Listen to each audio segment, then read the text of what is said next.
On ne va pas se mentir, c'est un mois carrément bouche-trou où il s'est pas passé grand-chose à part mon voyage en Chine, mais prenez ça comme un mois drama en mode pause avant les grands morceaux que je vais avoir à attaquer très prochainement, que ce soit The Double en cours de binge-watchage et la sortie début juillet de Lost You Forever saison 2. Donc relaxez-vous bien tranquille dans votre fauteuil ou votre siège de RER pour un mois pépère où on a quand même quelques bonnes petites choses à se caler et à se mettre sous la dent.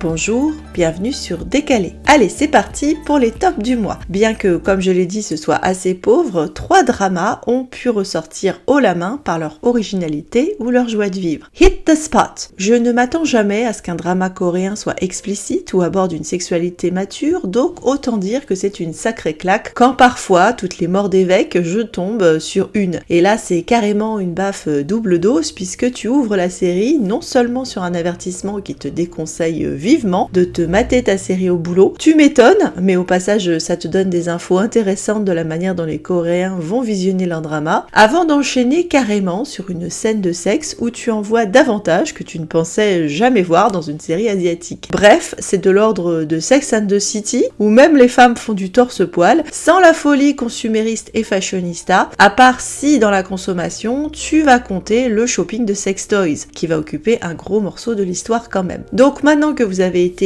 avertis qu'on va avoir de la nudité, des scènes de sexe sans grosse lumière et plan vaseux derrière un rideau ou une bougie, il nous reste une excellente série en fait, qui en même temps qu'elle aborde la sexualité de manière crue et sans phare, est pleine de malice et en fait très romantique. D'ailleurs, et c'est là qu'on est presque tenté de suspendre sa crédibilité, sachez que les mecs sont des choupinous romantiques alors que les filles sont juste en mode exploration sexuelle. On retrouve dans le rôle principal la pétillante Han Hee-yeon qui n'a apparemment pas peur des séries osées puisqu'elle figurait au casting du percutant et assez délirant You Raise Me Up sur la question de l'impuissance masculine. Ressortez donc les emojis bananes, aubergines et autres pêches parce que là, la nana est une jeune femme moderne qui n'a jamais connu le 7e ciel au plumard avec son petit ami et est donc curieuse de s'ouvrir de nouveaux horizons, d'autant qu'elle a une meilleure copine très libre sexuellement depuis une tragique histoire de cœur et qu'elle se retrouve à co-animer avec cette dernière un podcast dédié à la vie sexuelle des femmes. Comme le petit ami, un trou-duc est vexé de découvrir que Bichette veut se lancer dans des essais sextoys pour savoir si c'est elle ou si c'est lui. Spoiler, c'est lui. La relation, pas très jouissive, va passer à la trappe et laisser possiblement la place au très sexy et très adorable sexologue qui sert de conseiller pour l'émission. Sera-t-il ok pour l'aider dans des travaux pratiques? Et puis en parallèle, on suit la copine, une wannabe Samantha, qui tombe sur un os, si je puis dire, quand le type sur lequel elle flash se trouve être le proctologue, je sais c'est pas banal, qu'elle va consulter pour des hémorroïdes. Voilà, alors ça vous pose là votre série. Ah, je vous ai dit, ça a peur de rien. C'est vraiment plein de peps et comme ça a le mérite d'être court, alors que je peste régulièrement sur la tendance des Coréens à faire du remplaçage inutile, et vous allez encore m'entendre probablement aujourd'hui, que demande le peuple? C'est le début paraît très cru, encore une fois sachez que ça reste très moral et très mignon au fur et à mesure de la série. En tout cas, c'est une vraie bouffée d'air frais à effectivement ne pas regarder avec la famille, la belle famille ou le patron aux environs. I Am Not a Robot. Série qui était sur ma liste et qui m'avait été chaudement recommandée le mois dernier, je me suis donc laissé tenter et j'ai passé un très bon moment avec ce drama coréen. Je vais repréciser systématiquement la nationalité de la série à chaque début parce que ça m'a également été demandé le mois dernier, preuve que je suis à l'écoute et aux petits soins de mes abonnés. Si c'est plein de charme, en particulier celui de Yoo Seung-ho que j'ai trouvé très beau, ça a quand même le défaut habituel que je mentionnais précédemment, c'est-à-dire que ça délaie par trop la sauce et que ça devient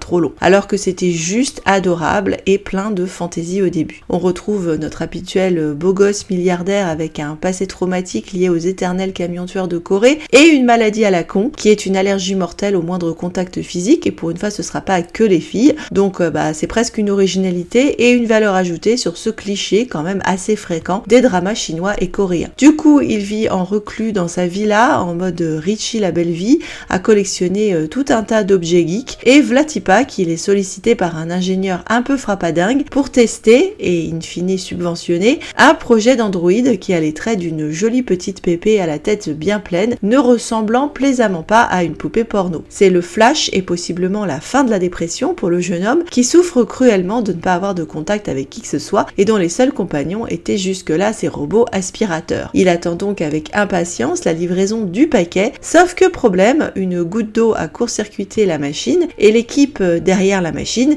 va donc devoir faire appel à la jeune femme qui a servi de modèle original au bazar, l'ex de l'ingénieur, est atypique jeune femme pauvre et travailleuse qui a des dettes à rembourser. Accessoirement, elle a aussi toutes sortes d'idées d'invention, mais n'est jamais prise au sérieux par personne, à commencer par le fameux ex-ingénieur qui ne s'est jamais remis de leur rupture, d'où le sosie robot. Pour le pognon, elle accepte de se plier au jeu de dupe qui consiste à faire semblant d'être un robot le temps qu'on répare la machine, et ça va donner toutes les scènes cocasses que vous pouvez imaginer quand on ajoute à cela le fait qu'elle a un vieux contentieux avec le mec autour d'un objet qu'elle était chargée d'acquérir pour lui. Vous imaginez le tableau. Suspendez absolument toute crédibilité car la nana ne fait pas vraiment des efforts de dingue pour faire semblant d'être un robot, mais c'est vraiment un drama feel good et bon enfant. To the Wonder, un projet assez unique, là aussi sur un format très court que je me sens obligée de mettre en avant tellement ça nous change de la cantine habituelle. Il s'agit d'un drama chinois contemporain, quasiment un western moderne car elle se passe dans le Xinjiang, entre Mongolie et Kazakhstan, où une jeune femme Anne, qui rêve de devenir écrivain, rentre chez sa mère dans les plaines et se retrouve confrontée aux traditions et à la langue kazakh, ainsi que face à un beau gaillard à cheval. Je dis ça, donc vous allez imaginer de l'Arlequin, mais pas du tout, c'est presque du documentaire, dans la manière dont ça filme les magnifiques paysages complètement exotiques par rapport aux scènes d'extérieur qu'on nous donne sempiternellement à bouffer, et puis surtout, ça met en valeur de manière assez honnête toute une culture de minorité ethnique de Chine, entre splendeur et décadence, qui vit encore dans le nomade, l'élevage de chevaux et de faucons, et qui essaie de préserver ses traditions et sa manière de vivre. C'est sans complaisance dans la dureté de la vie sur place, ainsi que dans les problèmes liés à l'alcoolisme ou à une éducation limitée. L'histoire tient très bien toute seule et est bien jouée, en particulier avec une mention spéciale pour l'acteur, qui est parvenu à se fondre dans le rôle et la culture, alors qu'elle lui est étrangère de base, mais c'est clairement pour le dépaysement que vous allez signer, et vous en prendrez plein les yeux, car les images parlent d'elles-mêmes, avec en plus aucun animal en CGI, à commencer par les loups. C'est âpre, sauvage, assez réaliste,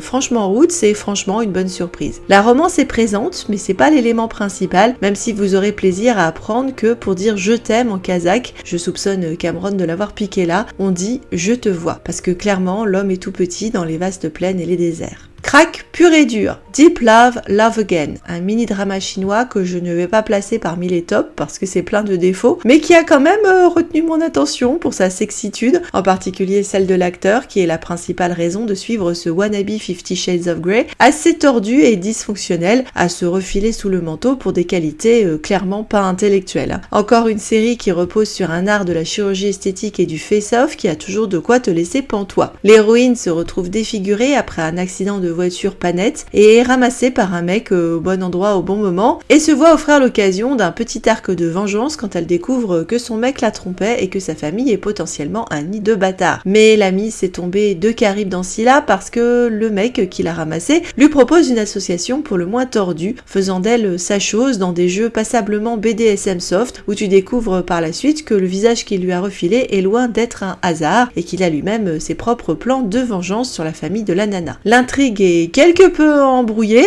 mais on se laisse porter par l'ambiance hyper tordue de ce nid de psychopathes en tout genre, avec toutes sortes de twists et qui n'a franchement peur de rien. Si mention extra plus pour le tango toxique auquel se prêtent les deux personnages principaux, le frère est pas mal gratiné non plus et vaut le détour. C'est une série pour celles qui aiment les choses un peu spicy tout en acceptant de mettre leur cerveau de côté. The Princess Bodyguard's Love. Je vais complètement vous épargner le titre original en japonais de cette série parce que j'ai pas envie de provoquer une série de suicides avec mon japonais tout pourri. Bref, sachez que dans le titre on appuie largement sur les 18 ans de la jeune fille, l'héritière bien aimée d'un consortium qui veut s'éviter le mariage arrangé par sa famille qui a juste prévu de faire d'elle une bobonne à la maison au lieu de vivre sa best life à la fac comme ses camarades du même âge. Pas d'accord, la miss a bien l'intention d'avoir un premier flirt et aussi des plans cul et demande donc à son fidèle garde du corps qui la suit depuis ses 8 ans de jouer le rôle de mari sur papier pour qu'elle puisse vivre sa vie à son gré sauf que, complication, le ténébreux garde du corps au sourire en coin sympatoche va rapidement lui faire comprendre que pour lui, c'est loin d'être un mariage sur papier. Alors là, évidemment, c'est le moment où certains vont hurler à la toxicité, vu la différence d'âge et le fait passablement cringe qu'il lui tient la main depuis qu'elle va à l'école primaire, et un peu comme un grand frère. Je rappelle que si tu as peur du cringe, ne regarde pas de drama japonais, mais que par contre, les fétichistes de la différence de taille et des coins sémurs en tout genre auront de quoi largement se régaler. Un petit plaisir qui devrait pas être coupable, avec des moments bien chauds patates sur des déclarations du mec de l'ordre de "Oui, my lady", beaucoup mieux réussi que le cringe d'Anakin jouant avec ses boules, et on va se retrouver avec de sacrés twists, vous êtes prévenus. On continue avec Present is Present, drama chinois avec une très bonne intrigue de base, et surtout l'occasion, toujours excellente, de retrouver le toujours excellent Fang Zhexin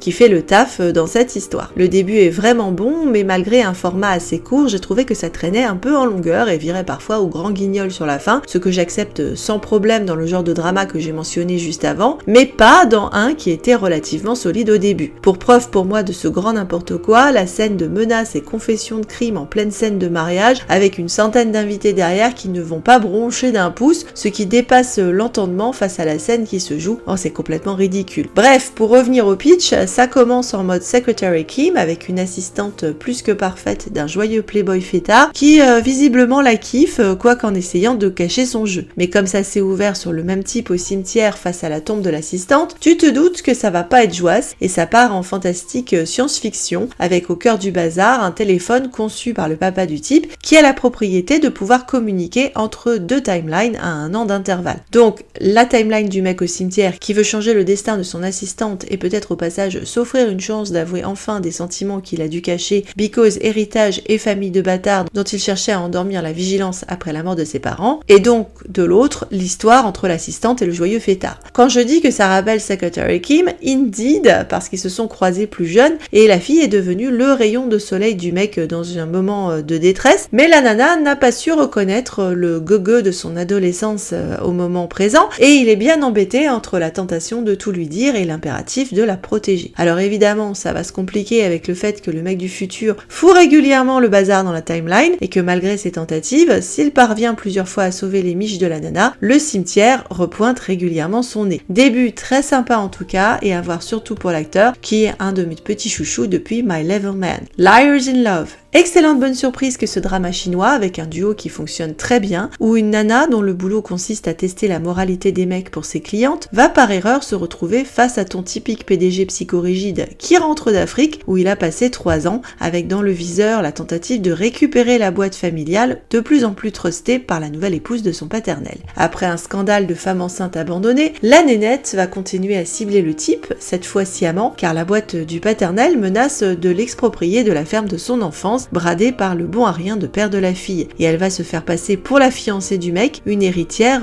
dont on ignore la tête, ce qui va donner quelques bonnes scènes de quiproquos et malentendus dans la mesure où elle est loin d'avoir connu la vie de château. Mais vous noterez que le titre anglais met le menteur au pluriel, alors le type a peut-être lui aussi quelques secrets dans ses tiroirs. En tout cas, c'est mimi tout plein, ne serait-ce que toutes les scènes avec le chaton qui m'a trop fait penser au mien en plus. Bon, ça se consomme comme un délicieux bonbon. Masque, drama coréen qui est devenu un classique reposant sur le bon vieux cliché des sosies où une héritière décède dans des conditions pas nettes après un plouf plouf dans la piscine suite à un déjeuner avec son fiancé pas commode. Et comme le mec est tombé dans les pommes car il a peur de l'eau et n'a aucun souvenir de l'incident, potentiellement si je puis dire, il est mouillé là-dedans. Mais l'amant de la nana, qui avait tout un plan avec elle, décide de faire un switcheroo d'identité avec le sosie de l'héritière, ta jeune femme pauvre, gentille et courageuse de base, et du coup il magouille un accident tragique pour substituer l'héritière et la fille courageuse, tandis que cette dernière va prétendre s'être remise de la noyade, motivée par le pognon du mec qui sauvera sa famille pourchassée par les créanciers du père. Une situation de base de drama coréen standard, comme je l'ai dit, et du coup viser l'embrouille avec le fiancé qui autrefois en mode balèque est de plus en plus séduit par la gentille personnalité non conformiste de la nana, et le mastermind, un vilaineux crush assez bien campé, qui va lui aussi finir par s'éprendre du sosie de son ex et dont il a fait son pion au sein de la famille. Ajouter de la bitch supercherie à tous les étages avec des actrices qui sont des habituées du genre et qu'on a pu croiser dans Secret Garden et Impress Key, en particulier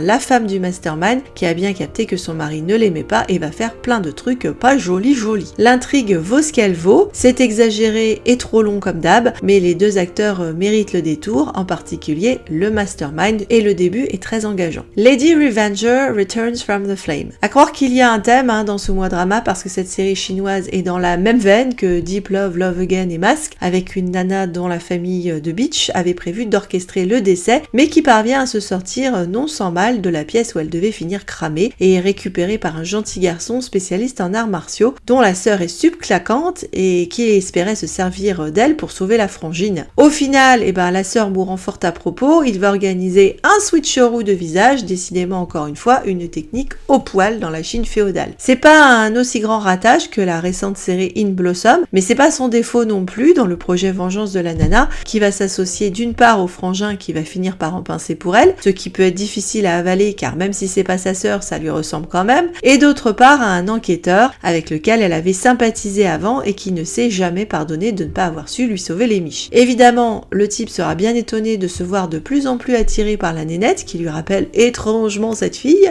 qui était experte en bibine et liqueurs en tout genre et dont il avait gardé le pendant en jade en tant que gage. Dans le rôle du mec, on retrouve le toujours élégant Wei Ju-ming qui est vraiment attachant dans chacune de ses séries, mais qu'on a affublé ici d'une perruque complètement ratée et fort peu saillante, alors que je me faisais la réflexion que c'était bien sympa de le voir en mode historique. Après reste le problème de l'actrice, Su Lu, qui n'est pas catastrophique, mais dont le visage me fait sans cesse penser à une tête de mort, parce que je le rappelle, les acteurs chinois sont souvent tristement trop maigres. En tout cas, le méchant est très méchant et bien joué en ce sens par l'acteur qui prend visiblement plaisir à jouer ce rôle et nous donne des scènes assez sympas, dont du villainous crush, mais on va achever la série sur un bizarre cliffhanger qui n'était pas nécessaire. The Revenge of Begonia. Le titre de ce drama chinois me fait bien rire, parce que la revanche du Bégonia c'est de l'ordre du film d'horreur tourné à Jardiland, mais bon, c'est le nom de la fille et comme c'est une actrice, on n'est évidemment pas loin, quelle que soit la culture, du statut de courtisane, pute pour ceux qui ont besoin qu'on mette les points sur les i de courtisane, et dans la tradition des bordels chinois, les filles ont toutes des noms de fleurs. C'est un drama républicain, donc vous l'avez deviné, arc de vengeance au manoir, pour une jeune femme qui enquête sur la mort après torture de son protecteur Shifu,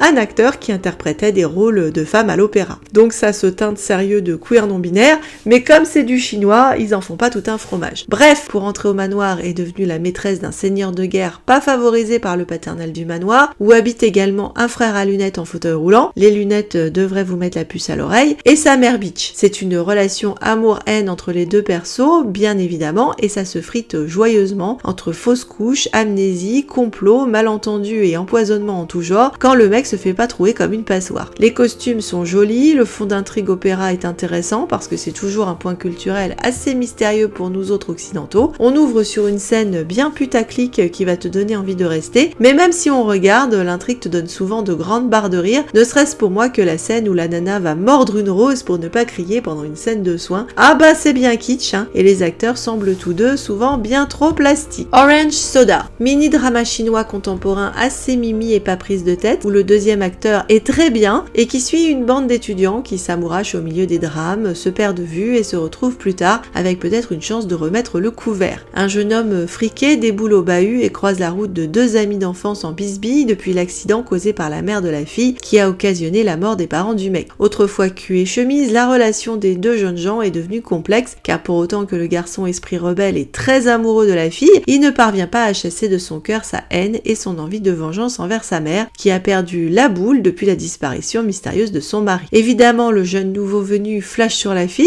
et va donc s'immiscer dans le duo, et donc lequel va-t-elle choisir entre le bad boy ténébreux ou le gentil garçon de bonne famille? J'ai pas vraiment validé le choix, même s'il est complètement logique. Princess Nirvana, mini-drama chinois qui nous offre une énième variation sur la transmutation et renaissance d'une jeune femme qui aurait été butée par son fiancé, un prince qu'elle aime depuis l'enfance. Suite à son décès, la Miss se retrouve fort opinément dans le corps de la nouvelle promise du prince le jour du mariage, qui n'est pas emballée par le projet et insiste pour porter le deuil de celle qui vient de décaniller. On est sur un classique arc de vengeance en mode comédie, car bizarrement, la Miss semble vite oublier qu'elle est convaincue que le mec l'a empoisonnée, et ça se ramourache assez rapido après des scènes de fritage et de vacherie réciproque assez gratinantes. dessiné. L'acteur, un abonné des mini-dramas, fait le taf et ça se suit plaisamment en mode bouche-trou entre deux séries et économie de cerveau sans être pour autant inoubliable. Plot Love. Je me suis vraiment attachée à l'actrice au long nez, Chan Shu-tun, depuis Miss Mystery, et j'étais donc contente de trouver cette série chinoise contemporaine qui réjouira les fans de Seconde Chance et d'Arc de Vengeance. Le début est vraiment très bien car l'actrice fait le show et est une coquine, mais par contre ça traîne en longueur, ce qui est dommage. Autrefois une gentille fifi qui voulait devenir créatrice de mode, l'héroïne s'est fait chasser du pays suite à un scandale de plagiat et a passé 7 ans en exil en Italie sans que quiconque ne se préoccupe de son cas et de son bien-être, à commencer par son époux qui semble même ignorer jusqu'à son existence lorsqu'elle revient en mode ça va chier sauver les miches de son entreprise. C'est plus du tout la même cantine,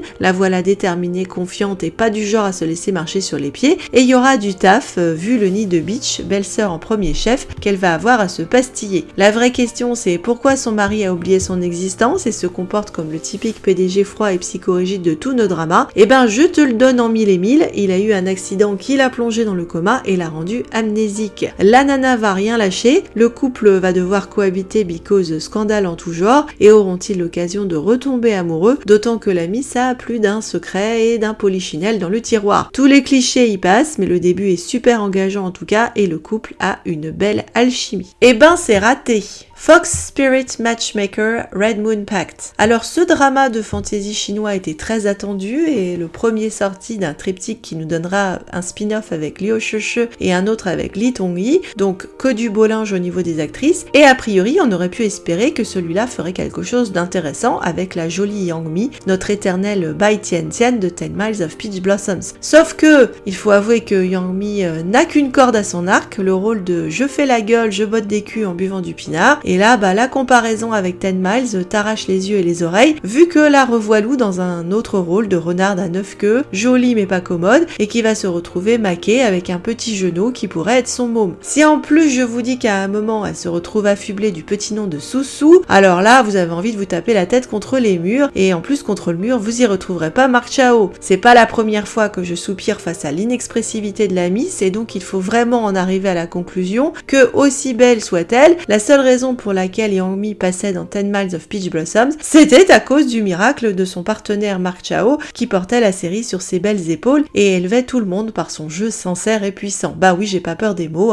quand je déclare mon amour pour Marc Chao. Ye roi forever, mes amis. Ici, le petit Gong Tun a beau faire tout ce qu'il peut et il est très sympathique, et ben ça passe pas parce que ça reste un môme alors que Marc Chao, et ben c'était un homme. Alors c'est un véritable gâchis de CGI, décors et costumes, et surtout de très bons acteurs secondaires que tu plébiscites tous plutôt que ceux de l'intrigue principale et qui méritaient mieux que cette patouille. Qu'est-ce que Wei Zheming, Christy Guo, Mao Zedong, Zhang Linghe ou Yang Cheze ont bien fait pour se retrouver dans une telle galère où on ne finit quand même par ne voir que. Je résume le pitch, mais passez votre chemin. 3 renards en mode fée de la Belle au bois dormant protègent le royaume magique des renards, loin des conflits avec les humains et des intentions maléfiques d'une ancienne chef toute de noir vêtue. La princesse Aurore ne sera pas une donzelle, mais un petit jeune homme au sang magique que la renarde rouge recueille et élève après la mort de ses parents, et qui une fois grandi, va tomber amoureux d'elle. Mais la renarde peut pas parce qu'elle doit protéger l'arbre au cœur de la magie du royaume et dont la fonction principale, d'où le titre, est d'arranger des mariages entre les esprits du royaume. Du coup, on a une myriade de relations secondaires compliquées et la nénette qui sacrifie sa capacité à aimer pour le devoir. Vous voyez où ça va aller, mais sérieusement, ne vous infligez pas cette purge. On verra si les deux autres sont plus convaincants, mais ça a sérieusement entamé mon enthousiasme à l'idée de les regarder. Love is the best. Moi je veux bien que l'amour soit le top, mais c'est pas le cas de ce drama chinois qui accumule les effets mélodramatiques façon telenovela entre la bichette martyre, la sœur adoptive méga bitch qui va fucker la life de tout le monde parce qu'elle en veut à la bichette de la mort de ses parents, comme si la môme y était pour quelque chose, je te jure, et puis les mecs qui vont du perso principal torturé par ses démons et également une propension à l'alcoolisme qui n'est pourtant pas adressée par l'histoire, au bâtard absolu qui ouvre la série en voulant violer Bichette puis fait alliance avec la bitch qu'il a également violée because why not, en passant évidemment par le cousin du perso principal qui est un gentil garçon à qui on n'a rien à reprocher à part qu'il n'est pas le perso principal. Rien ne nous sera épargné,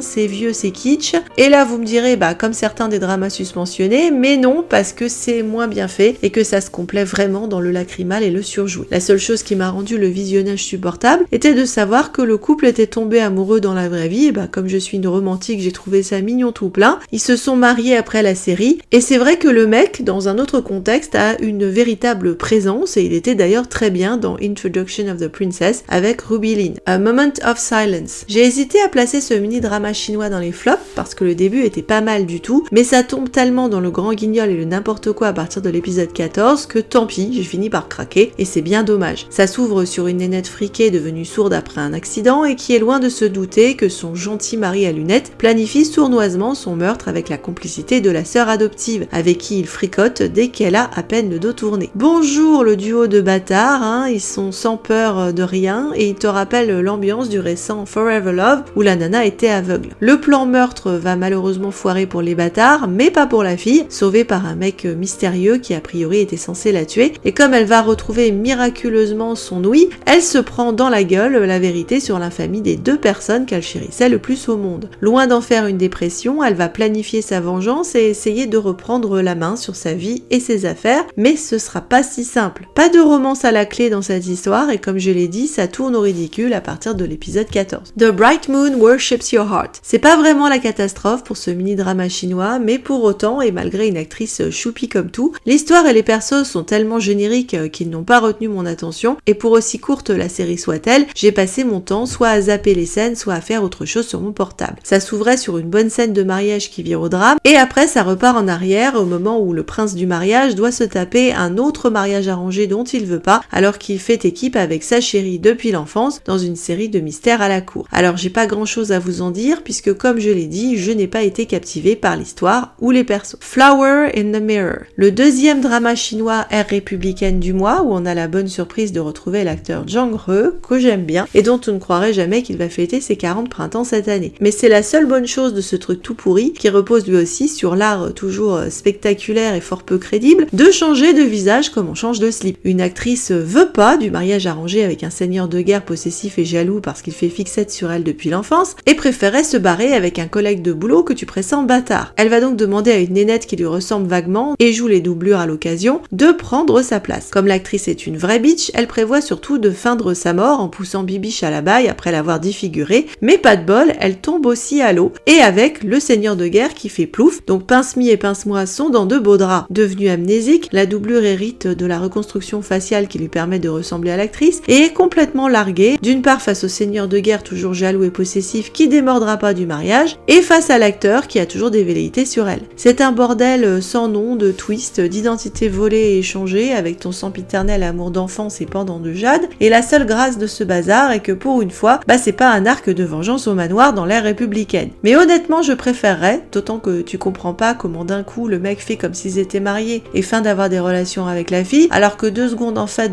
non, ils sont juste fiancés, ce qui est pas du tout crédible avec les relations de l'époque, mais tu me diras au point où on en est, la crédibilité dans ce drama, c'est pas vraiment leur truc. En plus, j'ai pas du tout accroché sur l'actrice principale, ce qui n'a pas aidé. Les Ningyi d'or, meilleur acteur. J'étais aux anges vraiment de revoir mon petit Fang Zhexin et il est toujours aussi bien, autant dans les scènes légères et comiques que dans les moments plus graves et plus mélos, et même avec sa barbiche de 3 jours, ça le fait. Mais je voulais aussi faire une accolade à l'acteur Yu She, qui avait apparemment percé dans le film Creation of the Gods et qui est un tout jeune espoir sur la scène drama, qui est ma foi hyper prometteur, vu apparemment le sérieux de l'animal, qui va préparer ses rôles avec le dévouement d'un Daniel Day-Lewis. Devenu un pro de l'équitation et du tir à l'arc pour les besoins du cinéma, il ajoute ici des compétences linguistiques en apprenant le kazakh pour les besoins de To the Wonder, et franchement je suis très curieuse, vu le sérieux du garçon, de voir ce qu'il va nous faire à l'avenir. Meilleure actrice. Je donne le Ningyi d'or à la plus culottée pour moi des actrices coréennes, la pétillante Han Hee-yeon, dont le peps et le charme font passer n'importe quel sujet graveleux. Meilleur acteur dans un second rôle. Yeon Chung-hoon, le vilaineux squash charismatique de Masque que je ne connaissais pas, mais que je suis très curieuse d'aller voir dans d'autres dramas, si possible en perso principal. Meilleure actrice dans un second rôle. Je n'allais pas dissocier l'équipe chic et choc de Hit the Spot, donc ce sera Bae Woo-hee qui était pour moi dans ce drama aussi une jolie découverte. Meilleure musique. En fait, ce mois-ci, aucun thème musical ne m'a particulièrement accroché, donc je vais simplement mentionner la bande originale de To the Wonder et le chant folklorique des femmes dans les bains publics de l'épisode 3. Meilleure scène. À tout seigneur, tout honneur, et on commence bien évidemment par le festival habituel de nos torse-poils, et je dois dire que même si le drama de ce mois-ci était dans l'ensemble assez moyen, les chemises sont quand même bien tombées, et même beaucoup tombées, ce qui presque me permettrait d'en dégainer pour chaque série. Alors Alors régalez-vous parce qu'on en a pour tous les goûts, entre nos Coréens un peu plus baraques dans Hit the Spot,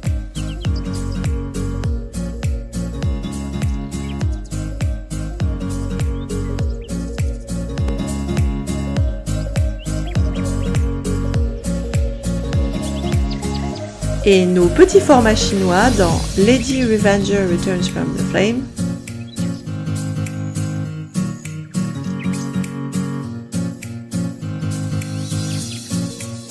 Plot Love,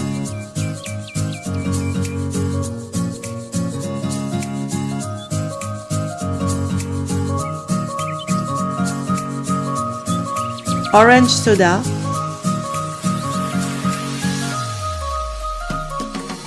Fox Spirit Matchmaker et enfin Liars in Love.